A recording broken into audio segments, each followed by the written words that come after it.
বিষ্ণু ইসা ইসলামের কাছে এক সাহাবী এসে বলল, ইয়া রাসূলুল্লাহ আ'তিনি শাইআন, আপনি আমাকে কিছু দান করেন, আমার কিছুই নাই। বিষ্ণু বললেন, তোমার কিছু নাই? সাহাবী বললেন, ইয়া রাসূলুল্লাহ ঘরে আমার শুধু দুইটি জিনিস আছে। কয়টা? চিল্লায় বলেন, কয়টা? এক হচ্ছে একটা জামা, দুই হচ্ছে পানি খাওয়ার একটা জগ। বিষ্ণু বললেন, এই দুইটাই নিয়ে আস। বিশ্বনবীর কথা শুনে ওই সাহাবী ঘর থেকে জামা নিয়ে আসলেন, পানি খাওয়ার জগ নিয়ে আসলেন।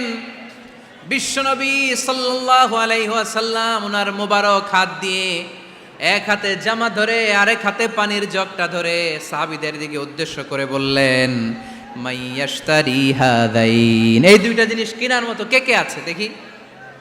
কয়েকজন হাত তুললো। বিশ্বনবী বললেন, কত দিয়ে কিনবা?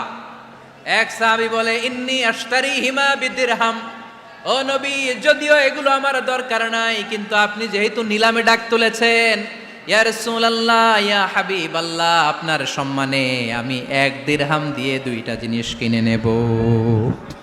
1 দিরহাম, একটা জামা, একটা পানি খাওয়ার জগ, দাম কত?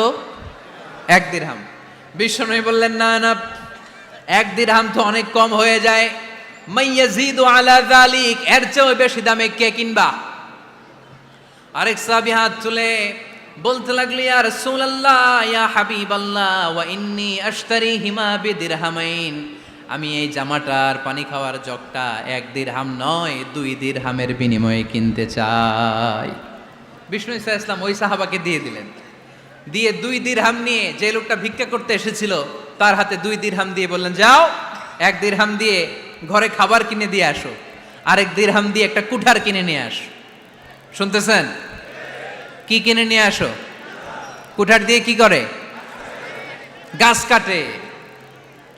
ওই সাহাবী কুঠার কিনে নিয়ে আসার পরে বিশ্বনবী নিজ হাতে কুঠারের মধ্যে একটা কাঠের হাতল লাগাই দিলেন। আল্লাহু আকবার! হাতল ছাড়া কুঠার ইউজ করা যাবে? বিশ্বনবী নিজ হাতে ওই কুঠারের ভেতরে একটা হাতল লাগাই দিলেন আর বললেন, লা উরিদু আন আরাকা 15 আইয়াম, এই কুঠার নিয়ে জঙ্গলে যাও, গায়ে অনেক শক্তি আছে, কাঠ কাটো, এই কাঠ কেটে বাজারে বিক্রি করো, সামনের 15 দিন যেন আমি আমার চোখের সামনে তোমার না দেখি। বিশ্বনবীর পরামর্শ অনুযায়ী কুঠার নিয়ে ওই সাহাবী জঙ্গলে চলে গেলেন।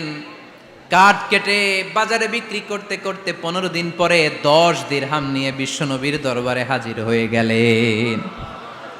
10 দিরহাম নিয়ে বিশ্বনবীর কাছে হাজির হয়ে গেলেন। সাহাবী এসে বলল, ইয়া রাসূলুল্লাহ এখন আর আমার ভিক্ষা করা লাগে না, আমার গায়ে অনেক শক্তি আল্লাহ দিয়েছে, আই এম ভেরি এনার্জেটিক, আপনার দেয়া বরকতের কুঠার দিয়ে আমি কাঠ কেটে কেটে স্বাবলম্বী হতে শুরু করেছি। সুবহানাল্লাহ পড়েন। আমি এখন 10 দিরহামের মালিক। বিশ্বনবী বললেন, লা আইয়াহতাতিবা আহাদুকুম হুজমাতান আলা যাহরিহি খায়রুম মিন আইয়াসআলা শাইআন ফায়ু'তিয়াহু আও ইয়ামনাহু, যাদের গায়ে শক্তি আছে তারা ভিক্ষা না করে কাঠ কেটে পিঠে সেই বোঝা নিয়ে বাজারে বিক্রি করা অনেক ভালো, কারণ কারো কাছে যদি তুমি হাত পাতো সে দিতেও পারে, নাও দিতে পারে, আর কষ্ট করলে কষ্ট কোনোদিন বৃথা যায় না। চিল্লায় বলেন ঠিক কিনা?